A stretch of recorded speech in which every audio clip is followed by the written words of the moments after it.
भारत पाकिस्तान के बीच फिलहाल युद्ध विराम हो गया है। शनिवार को पाकिस्तान ने युद्ध विराम की घोषणा के बावजूद देश में कई स्थानों पर हमले किए। भारतीय सेना ने भी स्पष्ट तौर से इसे युद्ध विराम का उल्लंघन माना है। भारतीय सेना में कारगिल युद्ध के दौरान युद्ध विराम की वार्ता में शामिल रहे रिटायर्ड कर्नल डी.के. भारद्वाज ने पाकिस्तान का पुराना दोहरा चरित्र बताया। भारतीय सेना में करीब 46 वर्षों पर सेवाएं देने वाले और जींद निवासी रिटायर्ड कर्नल डी.के. भारद्वाज ने बताया कि पाकिस्तान कारगिल का युद्ध हार चुका था। उस समय पाकिस्तान के पास युद्ध विराम के अलावा कोई विकल्प नहीं बचा था। आप भी सुनिए रिटायर्ड कर्नल डी.के. भारद्वाज ने क्या कुछ कहा। मैं colonel D K. Bhardwaj, vice president Haryana पूर्व सैनिक सेवा परिषद। कारगिल युद्ध में मैं शामिल था और कारगिल युद्ध का जब समझौता हुआ 26 जुलाई 1999 को वाघा बॉर्डर पे 3 भारतीय सैन्य अधिकारी थे, 3 पाकिस्तानी सैन्य अधिकारी थे। भारतीय सैन्य अधिकारियों में तीनों में से मैं एक हिस्सा था। अभी सीज फायर दोबारा पहलगाम ऑपरेशन सिंदूर के बाद हुआ है। ये सवाल उठाया जा रहा है कि सीज फायर के बाद फायरिंग कैसे हो गया, वायलेशन कैसे हो गया। ये सेनाओं का एक तरीका होता है कि जैसे सीज फायर कागजों में साइन होता है उसके बाद सेनाएं हथियार फेंक के सो नहीं जाती।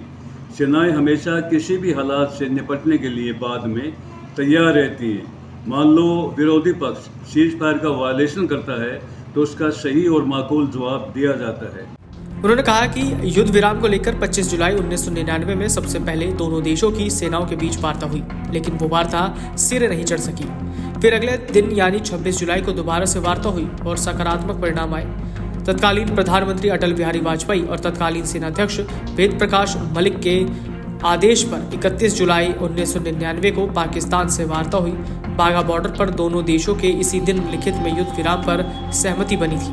वार्ता के दौरान भारतीय सेना की तरफ से डीजीएमओ एन.सी. विज, सैन्य अधिकारी आर.के. बत्रा और स्वयं डी.के. भारद्वाज ने पाकिस्तानी सैन्य अधिकारियों major general Asghar Khan, colonel Liaquat Ali Toor और मेजर नदीम के साथ वार्ता की।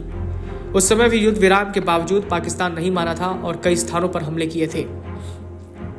डी.के. भारद्वाज का यह भी कहना है कि विश्व में पाकिस्तान लगभग अकेला पड़ गया है। अब पाकिस्तान चीन को खुश करने के लिए अंतर्राष्ट्रीय नियमों का उल्लंघन कर रहा है और ये भी उद्देश्य है कि चीन से आर्थिक और हथियारों की मदद पा सके। Video desk amarujala.com।